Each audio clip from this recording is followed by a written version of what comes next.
너희 만민들아 손바닥을 치고 즐거운 소리로 하나님께 외칠지어다.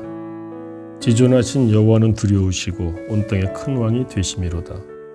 여호와께서 만민을 우리에게 나라들을 우리 발 아래에 복종하게 하시며 우리를 위하여 기업을 택하시나니 곧 사랑하신 야곱의 영화로다. 시편 47편 1절로 4절 말씀입니다. 이 시간 시인은 우리가 하나님 앞에서 손바닥을 치며 즐거운 소리로 찬송하라 이렇게 말하고 있습니다. 자, 박장대소한다고 이야기하죠. 우리가 언제서 막 손바닥을 치며 즐거워합니까? 정말로 진심으로 즐겁고 그 기쁨을 감출 수 없을 때 그리 하지 않나요?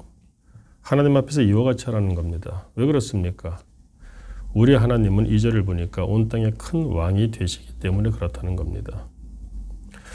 우리 여호와 하나님께서 온 땅의 큰 왕이 되신다. 우리에게 어떤 의미가 있을까요? 하나님이 모든 것들의 주권자가 되신다는 것이죠. 그러므로 하나님께 붙잡히는 사람이 된다면 하나님이 우리의 삶을 책임져 주신다는 겁니다.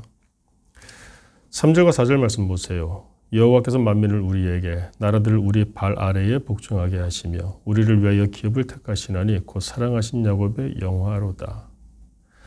하나님은 온 땅의 큰 왕이십니다. 다시 말하면 유일무이하신 왕중왕이란 뜻입니다. 그러므로 모든 것들을 하나님의 장중에 붙잡고 계신다는 겁니다. 그러므로 하나님의 사람이 된다면, 하나님이 인정하시는 사람이 된다면 하나님이 책임져 주시는데 여호와께서 만민을 우리에게 나라들 우리 발 아래 복종하게 하신다는 거예요. 특별히 4절을 보니까 우리를 위하여 기업을 택하시나니, 자, 기업을 택하신다고 하니까 무엇이 떠올려집니까? 가나안 땅이죠. 젖과 꿀이 흐르는 땅, 즉 행복한 하나님이 함께 하시는 삶을 의미하는 겁니다. 이런 것들을 하나님께서 우리에게 허락하시기 때문에 우리는 손바닥을 치며 정말로 너무나 그 참을 수 없는 즐거움과 기쁨으로 하나님께 찬송할 수 있다는 고백을 하고 있는 것이죠. 특별히 4절 마지막 말씀이 눈에 들어옵니다. 곧 사랑하신 야곱의 영화로다. 왜 야곱을 이야기하고 있을까요?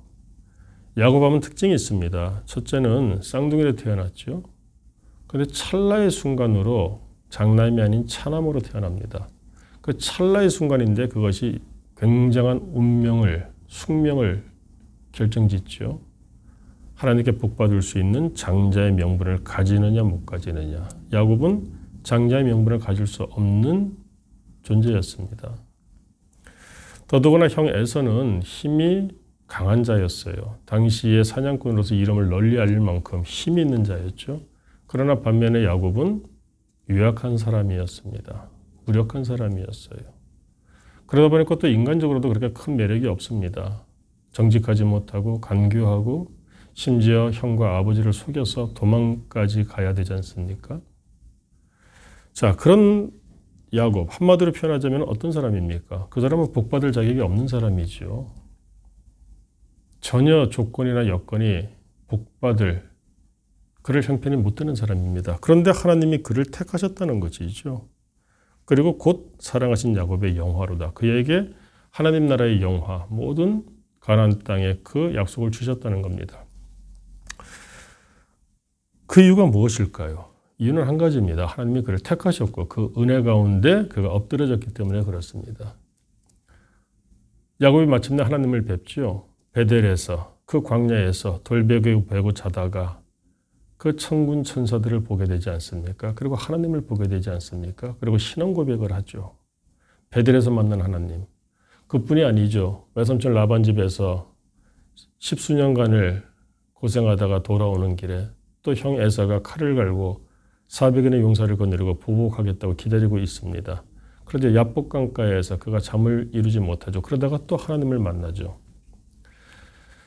비록 조건이 안 되고 준비가 안 되고 자격이 안 되지만 그렇게 하나님이 만나 주십니다. 그때 하나님 앞에 엎드리는 사람, 그 사람 하나님께서 복되게 하신다는 겁니다. 왜 그렇습니까? 온 땅에 유일하신 큰 왕이 되시기 때문이죠.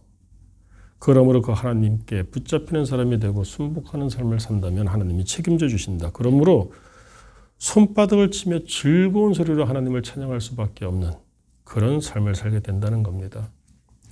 오늘 우리가 하루를 또 보내야 됩니다. 어떤 하루를 살아야 될까요? 여러 가지로 두렵고 여러 가지 염려, 근심이 있을 수도 있습니다.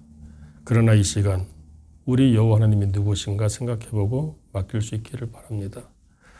온 땅의 큰 왕이 되시는 우리 여호와 하나님께서 나를 찾아주셨잖아요. 그래서 오늘 이 아침에도 말씀을 받지 않습니까? 믿고 순종하는 삶을 살면 됩니다. 하나님 앞에 우리가 엎드려진다면 하나님께서 야곱을 들어서 어떻게 하셨습니까?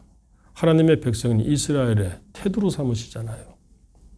야곱의 12아들이 12지파가 돼서 이스라엘이 되고, 자, 그런 역사를 하나님이 행하셨듯이 내가 오늘 하나님 앞에서 엎드려질 때 나를 통해서도 하나님께서는 온 땅의 큰 왕이 되심을 분명히 선포하실 것입니다. 자, 그런 삶을 살면 어떻게 되죠? 우리가 오늘 하루를 마감할 때 손바닥을 치면서 즐거운 소리로 하나님께 찬양하고 아뢰는 그런 시간이 다가올 것입니다. 우리의 삶이 힘들고 어려울지라도 온 땅의 큰 왕 되시는 여호와 하나님만 붙잡고 그 가운데서 하루를 시작할 수 있기를 바랍니다.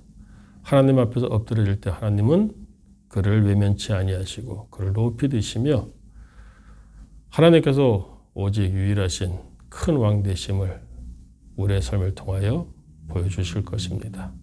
기도하겠습니다. 하나님 아버지, 우리의 삶 가운데 내가 무언가 할 수 없을지라도 무력하다 할지라도 야곱과 같을지라도 하나님이 나를 붙잡아 주시고 찾아주시고 그 가운데 내가 순복하며 엎드릴 때 하나님이 나로 하여금 박수를 치며 하나님께 찬송하고 감사하고 즐거워할 수 있는 그런 날을 허락해 주신다고 말씀하시니 감사합니다.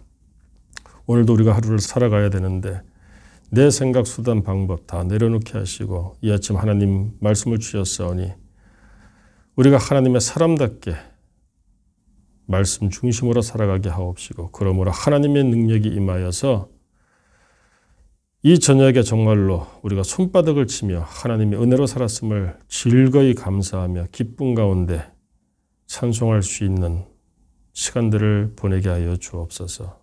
예수님 이름으로 기도드립니다. 아멘.